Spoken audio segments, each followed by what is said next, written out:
तर आज आपण क्वेश्चन नंबर 7 बघणार आहे. त्यात सांगितलं balance sheet of XYZ limited for the year ending 31 March 2020 is given below. तर आपल्याला XYZ ची बॅलन्स शीट दिलेली आहे 31 मार्च 2020ची balance sheet as on 31 March 2020. Liability side दिली अमाऊंट, असेट अमाऊंट. लॅबिलिटीला आपल्याला दिले इक्विटी शेअर कॅपिटल दिले 9 लाख, प्रेफरन्स शेअर कॅपिटल दिले 80,000, रिझर्व अँड सरप्लस दिले 1,50,000, नंतर सिक्युअर्ड लोन दिले 3 लाख, अनसिक्युअर्ड लोन दिले 2 लाख आणि करंट लॅबिलिटीज दिले 1,50,000. त्यानंतर फिक्स असेट दिले 9 लाख, इन्व्हेस्टमेंट दिले 1,50,000 आणि करंट असेट दिले 7,30,000. त्यानंतर म्हटलं you are required to prepare common size statement for the year ending 31 March 2020. तर त्यांनी आपल्याला प्रिपेअर करायला सांगितले common size statement. Common size statement prepare करण्यासाठी सपोज आता आपल्याला इथे दिले ही बॅलन्स शीट. तर आपण बॅलन्स शीटमध्ये काय करत असतो, तर आपण एक कॉमन बेस घेत असतो. टोटल अमाऊंट, टोटल लॅबिलिटी किंवा टोटल असेटचा. कारण ही बॅलन्स शीट आहे तर आपण टोटल लॅबिलिटीला आपला कॉमन बेस करू, म्हणजे त्याला टोटल लॅबिलिटी आपण 100 घेऊ, ते आपण 100% मानून घेऊ. त्यानंतर हा जो येईल आपलं फर्स्ट हेडिंग जाईल, आपली फर्स्ट येईल सोर्सेस ऑफ फंडमध्ये इक्विटी शेअर कॅपिटल आणि preference share capital share holder फंडमध्ये जाईल. नंतर रिझर्व अँड सरप्लस बी हेडिंगमध्ये त्यातच second reserve and surplus add होईल. त्यानंतर सिक्युअर्ड लोन आणि अनसिक्युअर्ड लोन बॉरोड फंडमध्ये जाईल, बॉरोड फंड. त्यानंतर करंट लॅबिलिटी आपल्या वर्किंग कॅपिटलमध्ये जाईल, वर्किंग कॅपिटलमध्ये करंट असेटमधून लेस होईल. तर फिक्स असेट आपलं ॲप्लिकेशन ऑफ फंडमध्ये फिक्स असेट जातील. त्यानंतर इन्व्हेस्टमेंट सेकंड हेडिंग इन्व्हेस्टमेंट जाईल आणि करंट असेट आपलं थर्ड हेडिंग वर्किंग कॅपिटलमध्ये करंट असेट जाईल आणि त्यातून लेस करंट लॅबिलिटी होईल. तर आपल्याला हा जो बेस आहे तर टोटल फंड अप्लाइड आपल्याला तो 100 बेस घ्यायचा आहे. तो आपल्याला 100 बेस घ्यायचा आहे. तर आपल्याला शेअर कॅपिटल किती येईल, रिझर्वचे किती पर्सेंट येईल हे आपल्याला काढायचे. तर हा एकदम इझी आहे, तुम्ही बघू शकता. त्यानंतर आपण प्रॉब्लेम सॉल्व करू तेव्हा तुम्हाला कळेल. अगदी सोपं आहे, फक्त 100 करायचं आपल्याला. कंपॅरेटिव्ह बॅलन्स स्टेटमेंटपेक्षा हे कॉमन साईज स्टेटमेंट एकदम इझी आहे. तर आपण ते सोल्युशन बघून घेऊ.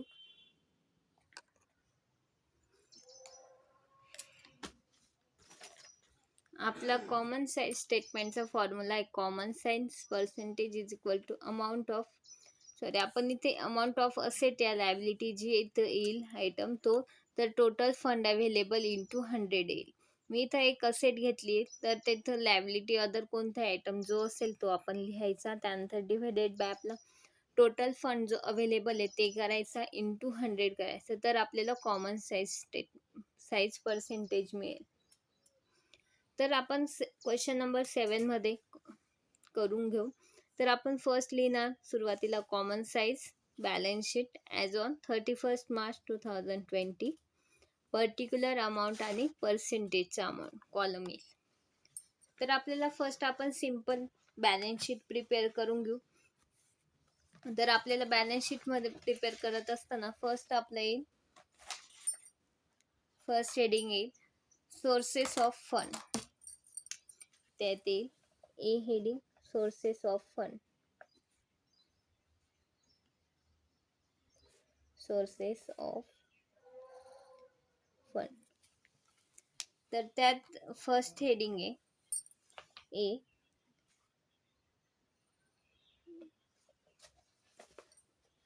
शेअर होल्डर्स फंड किंवा ओनर्स फंड पण येईल. त्यात आपला फर्स्ट हेडिंग जाईल A share capital.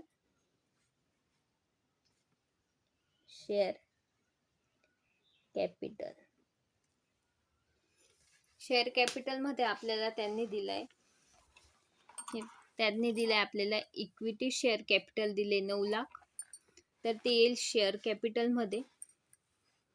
Equity share capital ते आपल्याला दिलंय 9 लाख.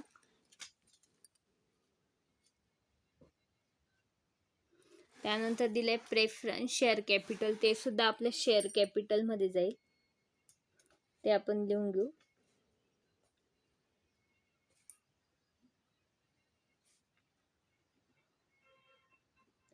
ते आपलं 80,000. त्यानंतर दिले आपल्याला रिझर्व अँड सरप्लस, तर यात सेकंड हेडिंग येईल शेअर होल्डर फंड मध्ये. Second reserve and surplus. Reserve and surplus मध्ये आपल्याला त्यांनी डायरेक्ट दिलं reserve and surplus 1,50,000.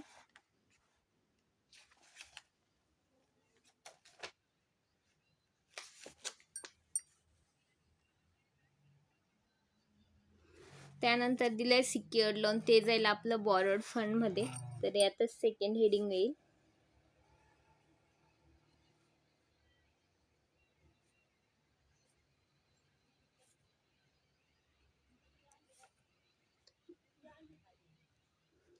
Secured loan.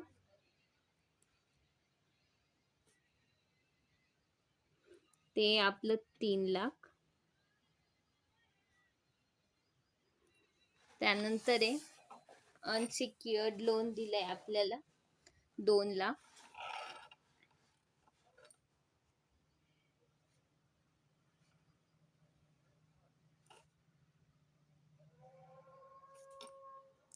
₹2,00,000. त्यानंतर दिलंय आपल्याला असेट साईडला फिक्स असेट.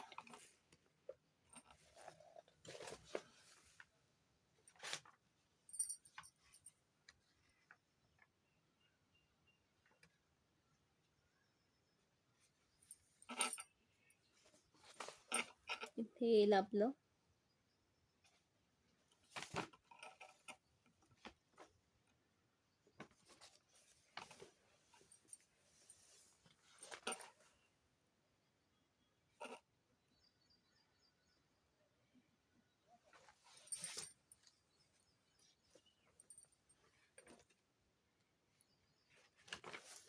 बी हेडिंग येईल.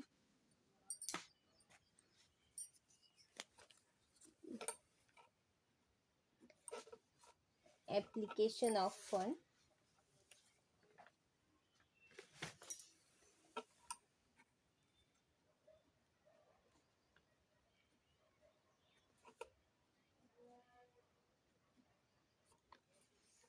ऍप्लिकेशन ऑफ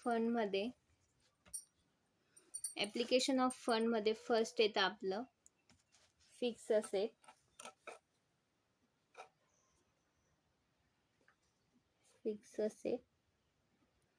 ती आपल्याला दिली इथे फिक्स असेट 9 लाख.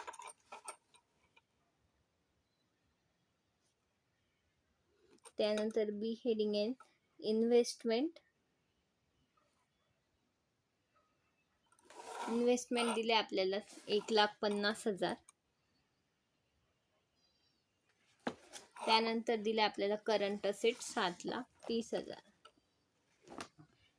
तर ते आपल्या थर्ड हेडिंग मध्ये येईल working capital.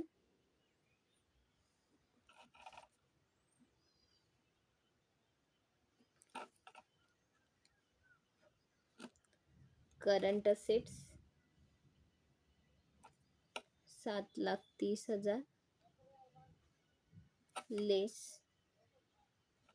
Current liability.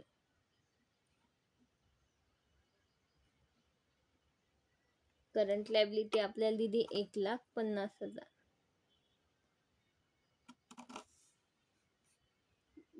Net working capital.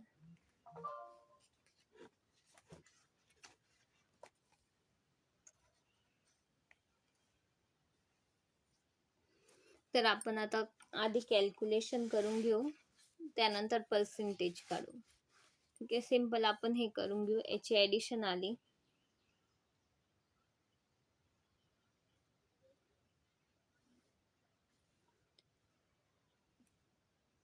0 8 आणि 5 1303 हातच्याला 1 9 1 10 आणि 1 11 11,30,000. त्यानंतर याचं येईल 3 आणि 2 5 लाख. आपण हे येईल टोटल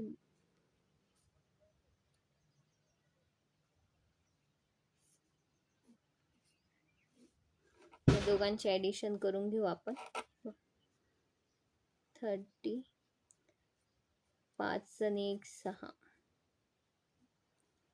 16,30,000. तर हे येईल आपलं टोटल फंड अवेलेबल आलं 16,30,000. त्यानंतर नेट कॅपिटल आपण कॅल्क्युलेट करून घेऊ. 0 5 आणि 3 8 7 आणि 1 8.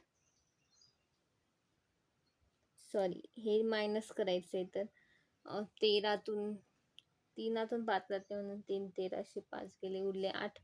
इथं एक कट होईल म्हणजे 6तून 1 गेले उरले 5 म्हणजे 5,80,000 आहे.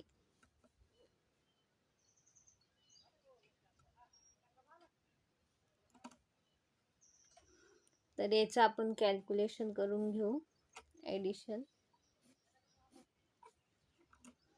0 0 0 ॲज इट इज. 0 8 आणि 5 1303 हातच्याला 1 9 1 10 आणि 1 11 आणि 5 16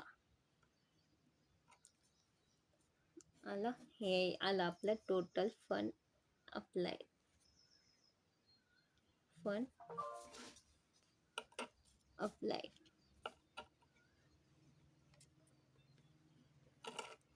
त्यानंतर आता आपण कॉमन बेस काढून घेऊ, कॉमन साईज. तर आता आपल्याला आपण फर्स्ट सोर्सेस ऑफ फंडचं कॅल्क्युलेशन करून घेऊ. सोर्सेस ऑफ फंडमध्ये आपल्याला बघा दिलाय फर्स्ट टोटल फंड अवेलेबल आपला आलाय 16,30,000. तर आता आपण याला बेस मानायचा आहे.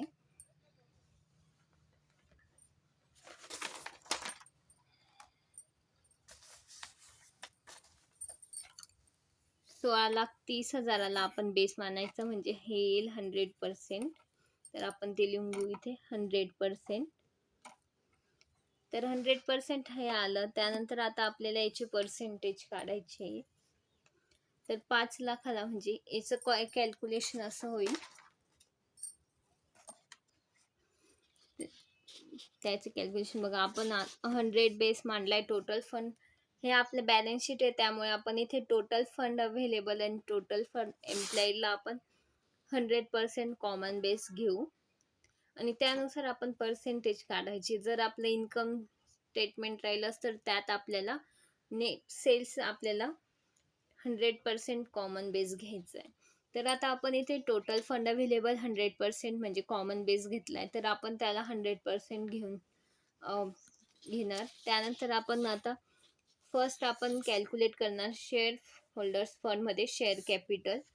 त्यात इक्विटी शेअर कॅपिटल कॅल्क्युलेट आपल्याला दिलंय 9 लाख. तर आपण आता पर्सेंटेज काढताना फर्स्ट येईल त्याचा फॉर्म्युला आहे अमाऊंट ऑफ फंड. म्हणजे ही आयटमची कॅल्क्युलेशन म्हणजे इक्विटी शेअर कॅपिटलची अमाऊंट दिली आपल्याला 9 lakh divided by total fund available येईल म्हणजे 16,30,000 डिव्हायडेड इंटू 100. तर आपण ते बघू. हे पण टोटल फंड आपल्याला दिले share capital percentage is equal to ते शेअर कॅपिटल दिले आपल्याला 9 lakh divided by total fund आपल्याला दिलंय. टोटल फंड अवेलेबल आहे 16,30,000 डिव्हायडेड बाय 16,30,000 इंटू 100. आपल्याला पर्सेंटेज काढायचं आहे म्हणून इंटू 100 केलं. त्यानंतर आता याचं कॅल्क्युलेशन करून घेऊ. 0 कट 2 0 कट.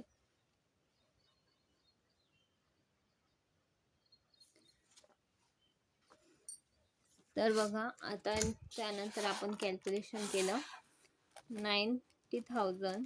हे बघा, तर आता आपण कॅल्क्युलेशन करू. 9,000 आलं divided by 163 is equal to 55.21. म्हणजे आपल्याला 2च डिजिट घ्यायचं आहे.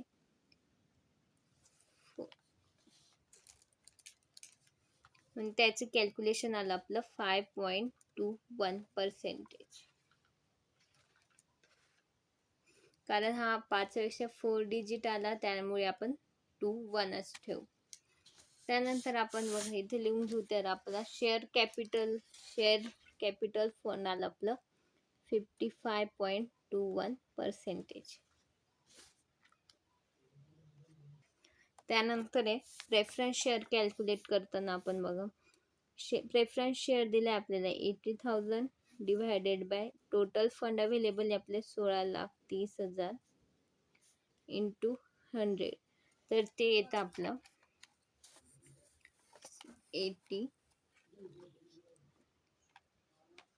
80,000 इंटू 100 डिवायडेड बाय 16,30,000. तर ते आलं आपलं 4.90. नंतर 7 आहे त्यामुळे आपण हा इथे 1 डिजिट ॲड करून घेऊ म्हणजे 4.91 आला. 4.91%. तर ते इथे लिहून घेऊ आपण 4.91%. सेम आपण रिझर्व अँड सरप्लसचा पण सेम करू. 1.5 लाख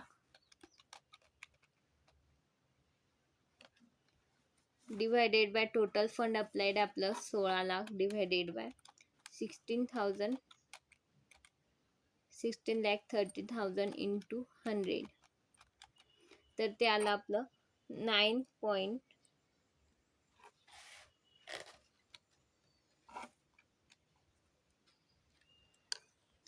तर ते आलं 9.20. तर ते आपण लिहून घेऊ 9.20%. या ठिकाणी आपण या तिघांची ॲडिशन केली तरी चालतं किंवा हे आपण 11,30,000 डिवायडेड बाय 16,30,000 करून इंटू पर्सेंटेज काढलं तरी येईल. तर ते आपण काढू बघा 11,30,000 डिवायडेड बाय 16,30,000 इंटू 100. तर ते आलं आपलं 69.33%.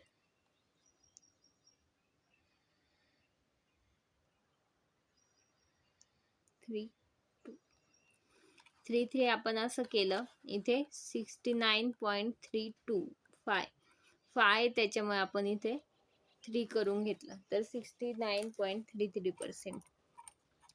इथे ॲड नाही होते सो आपण इथे एक ॲडजस्ट करून घेऊ. 2 इथे लिहून घेऊ कारण इथे आपण 47 होता पॉईंट नंतर. तर त्यानंतर आपण इथे एक डिजिट ॲड करून घेतलं म्हणजे आपलं कॅल्क्युलेशन राईट येईल. त्यानंतर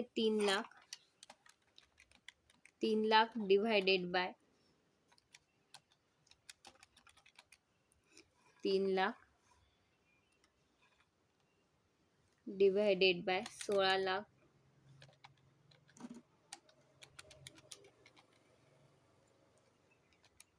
टू 100. ते आलं आपलं 18.40%. त्यानंतर 2 लाख आपल्याला unsecured loan 2 lakh divided by 16,30,000 into 100. तर ते आलं आपलं 12.26. नंतर 9 म्हणून 1 डिजिट ॲड होईल म्हणजे 27 येईल. 12.27%. त्यानंतर 5 लाख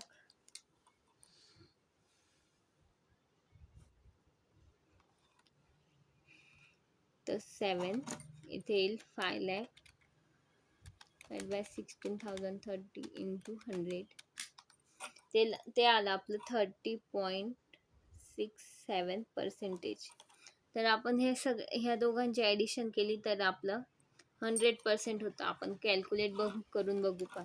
69.33 प्लस 30.67 100 ह्या दोघांचे आपण म्हणजे share holder fund plus borrowed fund total borrowed fund add केलं तर आपला पर्सेंटेज आला 100%. म्हणजे आपलं हे जे पर्सेंटेज आहे ते राईट आहे. सेम आता आपण सोर्सेस ऑफ ॲप्लिकेशन ऑफ फंडचं करू. जसं आपण सोर्सेस ऑफ फंडचे केले तर ॲप्लिकेशन ऑफ फंडमध्ये आपण सेम टोटल फंड अप्लाइडला आपण 100% घेऊ, म्हणजे हा टोटल आपला कॉमन बेस राहील. त्यात आपल्याला हे निघेल म्हणजे 9 लाख डिवायडेड बाय आपला टोटल फंड अप्लाइड आहे 16,30,000 इंटू 100, तर तो आला 55.21. तर तो लिहून घ्या आपण 55.21%. त्यानंतर 1,50,000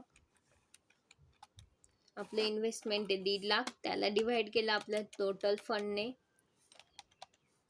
16,30,000 इंटू 100, ते आलं आपलं 9.202 म्हणजे 902 आहे 9.20%. त्यानंतर आहे आपल्याला 5,80,000 डिवायडेड बाय 16,30,000 इंटू 100, ते आलं आपलं 55.582 आहे. 2 असल्या 28. त्यानंतर आपण 1 डिजिट ऍड करून घेऊ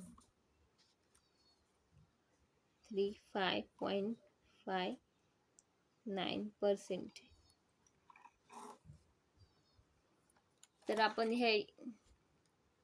या तिघांचे ॲडिशन केलं तरी आपला हा 100% येतो. तर आपण चेक करून बघू.